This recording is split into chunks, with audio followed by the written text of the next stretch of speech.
happening right now because, again, it is the most unpopular thing he has ever put forth. The work must be continued to be done to make sure that people know that the more they hear about this bill, the more unpopular that it gets. It's why we need Democrats very clearly communicating the damage that will be done by it. Someone who did a great job with that was Senator Chris Murphy right here. I am shaking with fury over what just happened. That's the most monstrous piece of legislation I've ever voted on in my time in Congress. What do those Republican senators go back and tell their constituents that they did? In the final speech, the only thing they mentioned was the money for the border.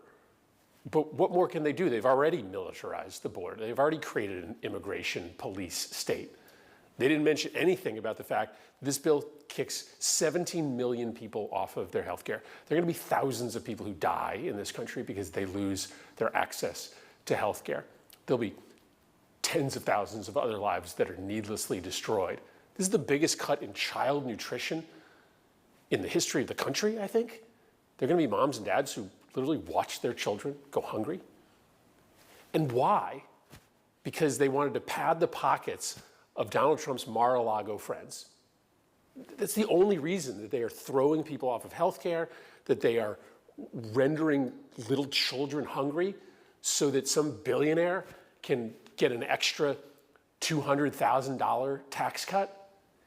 It's just repulsive what they did. Now, it hasn't passed the House. There is a small but not insignificant chance that we can stop this bill before it gets to the president's desk. So let's get to work. Let's keep fighting. Let's not give up. Even if it does pass the House, then we have to tell the world what they did. We have to make sure that every single senator, every single congressman who voted for this from a swing state or a swing district never sets foot in this building again.